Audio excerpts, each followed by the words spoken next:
కేసీఆర్పై CM Revanth Reddy మరోసారి fire అయ్యారు. ఎమ్మెల్యేగా జీతభత్యాలు తీసుకుంటూ తన బాధ్యత నెరవేర్చడం లేదన్నారు. తమ ప్రభుత్వం వచ్చాకే వరంగల్కు ఎయిర్పోర్ట్, రింగ్ రోడ్ వచ్చాయన్నారు. కేసీఆర్ తెలంగాణ జాతిపిత అంటూ హరీష్ రావు చేసిన వ్యాఖ్యలకు కౌంటర్ ఇచ్చారు సీఎం. అనా పైసైనా మిమ్మల్ని అడిగిన రాని నేను మా ఆడబిడ్డలు నేను అడగదలుచుకున్నా. ఆయల్ల మీరు అమ్మగారింటికి వెళ్ళాలన్నా, అమ్మవారిని దర్శించుకోవాలన్నా, యాదగిరి గుట్టకు పోవాలన్నా, భద్రాచలంలో రాముల వారిని దర్శించుకోవాలన్నా బస్సు పైసలు ఉండేటివి కావు. ఇంటి ఆయన ఇస్తే ఇచ్చినట్టు, లేకపోతే మీరు ఊరుకున్నట్టే ఉండే. కానీ ఇవాళ ఇంటి ఆయన బాయికాడికి పనికి పోతే మా అక్కలు ఆలయానికి పోయి దర్శనం చేసుకొని ఆయన వచ్చే లోపల మళ్ళీ ఇంటికి వచ్చేటట్టు ఈరోజు బస్సుల్లో ఉచిత ప్రయాణం ఇచ్చిన మాట వాస్తవం కాదా?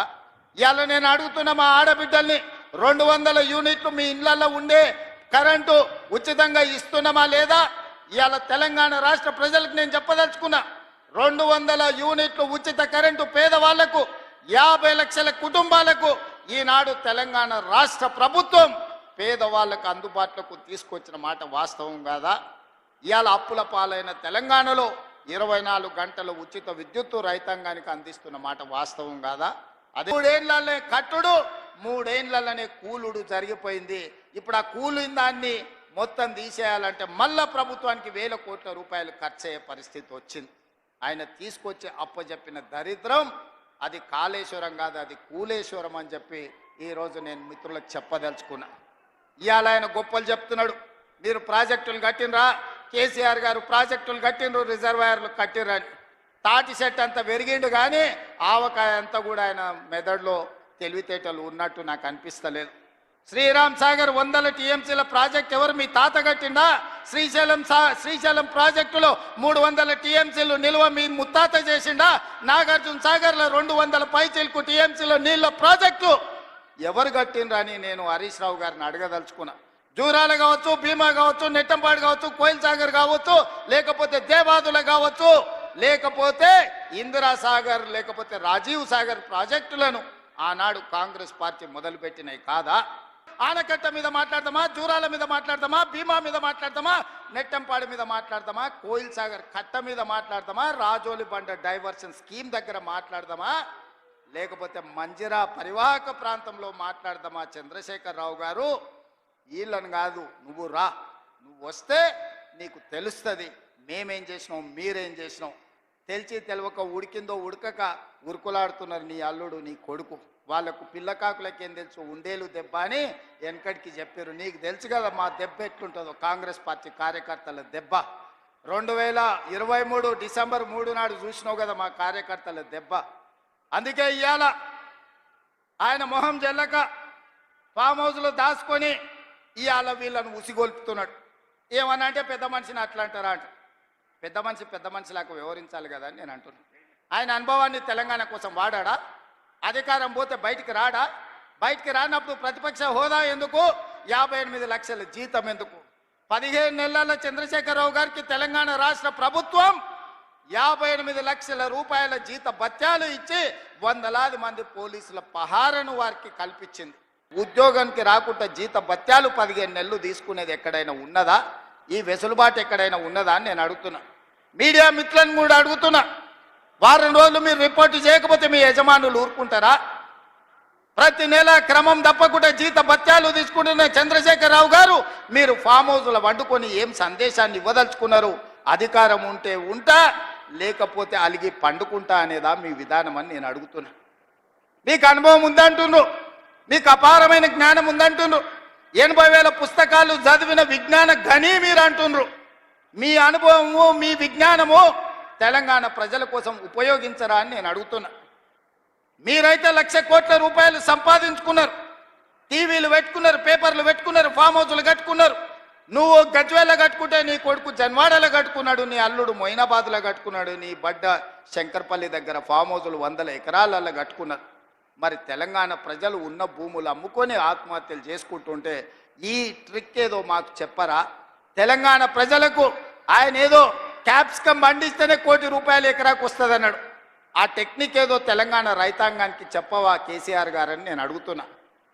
ఈరోజు తెలంగాణ రాష్ట్రం వచ్చిన తర్వాత చంద్రశేఖరరావు గారు వారి కుటుంబ సభ్యులు 1,00,000 కోట్ల రూపాయలు ఎట్లా సంపాదించుకుర్రు? తెలంగాణ రాష్ట్రం 4 కోట్ల ప్రజల నెత్తి మీద 8,29,000 కోట్ల రూపాయల అప్పెట్లొచ్చింది. మాకు అప్పులు ఎట్లా పెరిగినాయి పాపాల పుట్టలెక్క, మీ ఆస్తులు ఎట్లా పెరిగినాయి 1,00,000 కోట్లకని నేను ఈ వేదిక మీద నుంచి పెద్దలు చంద్రశేఖరరావు గారిని సవినయంగా అడుగుతున్నా, గౌరవప్రదంగా వారికి విజ్ఞప్తి చేస్తున్నా. మీ 1,00,000 కోట్ల సంపాదన నైపుణ్యం ఏందో మా నిరుద్యోగ యువకులకు చెప్పండి. 1,00,000 కోట్లు రాకపోయినా నెలకు 1,00,000 రూపాయలు సంపాదించుకునే నైపుణ్యం మా నిరుద్యోగ యువకులు నేర్చుకుంటారని నేను అడుగుతున్నా. ఒకవేళ నీకు రావడానికి ఇబ్బంది అయితే విడతల వారీగా 1000 మందిని నీ దగ్గరికే ఫామ్ హౌస్కు పంపిస్తా. ఆ విద్య ఏందో వాళ్ళకు నేర్పమని చంద్రశేఖరరావు గారికి విజ్ఞప్తి చేస్తున్నా. ఎందుకంటే ప్రతి నెల 3,92,000 రూపాయలు మీరు జీత భత్యాలు తీసుకుంటున్నారు కదా. తీసుకున్న జీతం కింది కన్నా తెలంగాణ యువకులకు ఈ శిక్షణ ఇవ్వమని చంద్రశేఖరరావు గారిని నేను అడుగుతున్నా. చంద్రశేఖరరావు గారు, ప్రొఫెసర్ జయశంకర్ గారి ఊరిని కూడా 10 ఏళ్లలో నువ్వు రెవెన్యూ విలేజ్ చెయ్యలేదు. నేను వచ్చిన తర్వాత జయశంకర్ గారి ఊరిని రెవెన్యూ విలేజ్ చేసిన. ఈ ప్రభుత్వం వచ్చినాకనే వరంగల్కి ఎయిర్పోర్ట్ వచ్చింది. ఈ ప్రభుత్వం వచ్చినాకనే రైల్వే కోచ్ ఫ్యాక్టరీ మీకు వచ్చింది. ఈ ప్రభుత్వం వచ్చినాకనే వరంగల్కి అండర్ గ్రౌండ్ డ్రైనేజ్ వచ్చింది. ఈ ప్రభుత్వం వచ్చినాకనే వరంగల్కి ఔటర్ రింగ్ రోడ్ వచ్చింది. ఈ ప్రభుత్వం వచ్చినాకనే మీకు కాళోజీ కళాక్షేత్రం పూర్తయింది. ఈ ప్రభుత్వం వచ్చినాకనే వరంగల్ అభివృద్ధి కార్యక్రమాలు ఆగిపోయిన ఫ్లైఓవర్ బ్రిడ్జు నాయని రాజేందర్ రెడ్డి పట్టుబట్టి దాన్ని పూర్తి చేయడానికి ఒక కొలికి పట్టుకొస్తున్నాడు. ఈ ప్రభుత్వం వచ్చినాకనే 800 కోట్ల రూపాయలు ఈరోజు స్టేషన్ గన్పూర్కు మనం ఇయ్యగలిగినాం. 100 పడకల ఆసుపత్రి కట్టగలిగినాం, డిగ్రీ కాలేజ్ కట్టగలిగినాం, ఇంటిగ్రేటెడ్ రెసిడెన్షియల్ స్కూల్ కట్టగలిగినాం, రెవెన్యూ డివిజనల్ ఆఫీసును కట్టగలిగినాం, ఇందిరమ్మ ఇండ్లు ఇవ్వగలిగినాం. మిత్రులారా, ఈ ప్రభుత్వం వచ్చినాక ఇన్ని పనులు చేస్తుంటే మా మీద తెలంగాణ ప్రజల కోపం ఉందని ఆయన చెప్తుండు. ఎవరు కోపం ఉందే?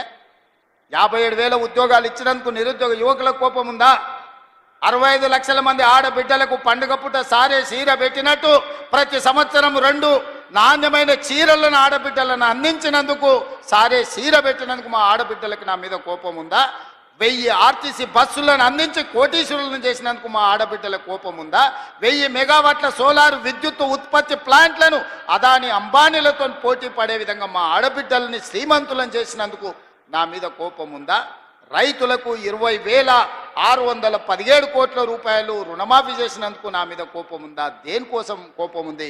500 రూపాయల బోనస్ ఇచ్చినందుకు ఈరోజు రైతులకు నా మీద కోపం ఉందా అని అడుగుతున్నా. రైతు భరోసా నాడు 10,000 ఉంటే దాన్ని 12,000కు పెంచినందుకు ఈ రైతాంగానికి నా మీద కోపం ఉందా? అంటే అన్నా అంటాడు హరీష్ రావు రేవంత్ రెడ్డి అధికారిక కార్యక్రమాలలో తిడతాడేందుకని. ఆయన ఇవాళ మాట్లాడుతుంటే చంద్రశేఖరరావు గారంట తెలంగాణ జాతిపిత అంట. మిత్రులారా, ఇట్లా మాట్లాడితే ఇంకా నేను ఏదో ఒకటి అనకపోతే ఎట్లయితుంది మీరు చెప్పురు. జాతిపిత గురించి మీకు తెలుసు కదా. ఆ జాతిపితకు మందు వాసన పడుతుందా? గుజరాతుల్నే బంధు పెట్టించింది, అవునా? ఆ జాతిపిత గాంధీ ఆశ్రమాలలో ఉన్నాడు, నిరాడంబరంగా ఉన్నాడు. మరి ఈ జాతిపిత వాసన లేకుంటే నిద్ర లేస్తాడా? ఆ జాతిపిత ఎక్కడా? ఈ జాతిపిత ఎక్కడా? ఆ జాతిపిత ఎక్కడో చిన్న చిన్న దళిత వాడల్లో జీవితం గడిపితే 100 ఎకరాల ఫామ్ హౌజుల్లో ఈ జాతిపిత గారు ఉన్నారు. ఈయన జాతిపిత ఎట్లయితాడని నేను అడుగుతున్నా. అసలు పోల్చుకోవడానికన్నా పొంతన ఉండాలి కదా. పులిని చూసి నక్క వాతలు పెట్టుకుంటే వాతలతోని నక్క పులి అయిపోతుందా? జాతిపిత అంటే ఎవరు? కొండ లక్ష్మణ్ బాబూజీ జాతిపిత. జాతిపిత అంటే ఎవరు? ప్రొఫెసర్ జయశంకర్ జాతిపిత.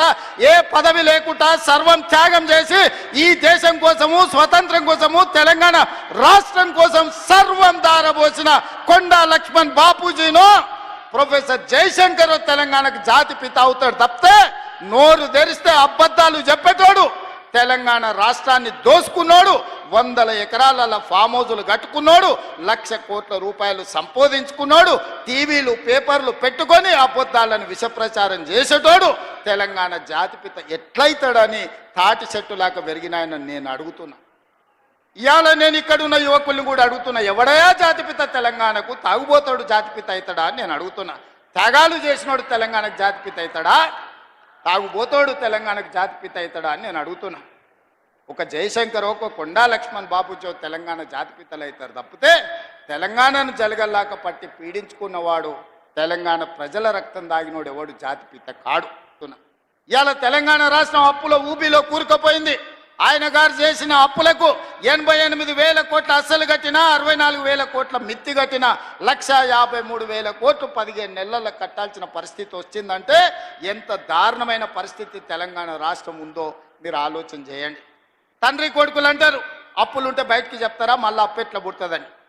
నేను మళ్ళీ అప్పులు చేయదలుచుకోలే, పప్పు కూడు వండదలుచుకోలే. అప్పు చేసిన పప్పు కూడు ఎప్పటికైనా మనకు ముప్పే అని, అప్పు మనకు ముప్పు అని నేను స్పష్టంగా నిర్ణయించుకున్నా.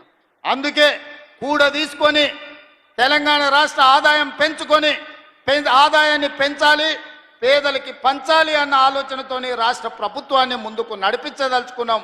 అందుకే మీరందరూ సహకరించండి, మీరందరూ అండగా నిలబడండి. మా శ్రీహరన్న మళ్ళా పక్క నుంచి గన్పూర్కు నిధుల గురించి చెప్పమంటుండ్రు.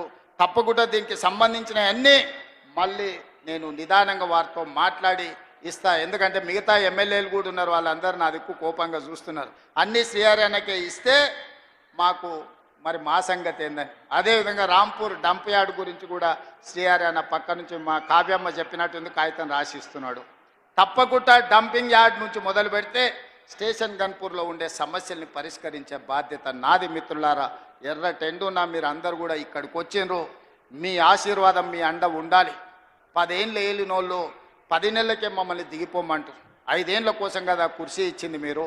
ఇవాళ ప్రభుత్వ ఉద్యోగం ఇస్తే 35 ఏళ్ళు ఉద్యోగం ఉంటుంది అంటారు. 2 ఏళ్ళకే తీసేస్తే పోతుందా? చంద్రశేఖరరావు డెఫినెట్గా దుఃఖం ఉంటుంది, వాళ్ళ కుటుంబానికి బాధ ఉంటుంది. ఎందుకంటే ఆ కుర్చీలో ఉంటే వాళ్ళు మళ్ళా దోసుకోవడానికి అవకాశం ఉండే అని వాళ్ళు ఆలోచన చేస్తున్నారు. అందుకే మిత్రులారా, ఈరోజు ఈ తెలంగాణ రాష్ట్రాన్ని అభివృద్ధి పదం వైపు నడిపించుకునే బాధ్యత మనది. ఈ తెలంగాణ రాష్ట్రాన్ని పునర్నిర్మించుకొని మన భవిష్యత్ తరాల కోసము ఆదర్శంగా నిలబడే విధంగా తెలంగాణ రాష్ట్రాన్ని ముందుకు తీసుకువెళ్దాం. మీరందరూ అండగా నిలబడండి. మీకు దాచిపెట్టేదేమీ లేదు, ఉన్నది ఉన్నట్టు అసెంబ్లీలో మళ్ళీ చెప్తాను. నిన్న కొంత చెప్పిన, గవర్నర్ గారు ప్రసంగంలో సగం చెప్పిన, ఈరోజు ఇంటర్వెల్ మాత్రమే, విరామమే.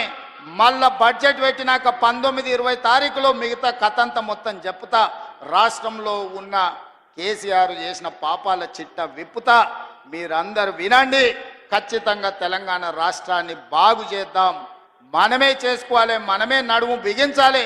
మీరందరూ అండగా నిలబడాలి.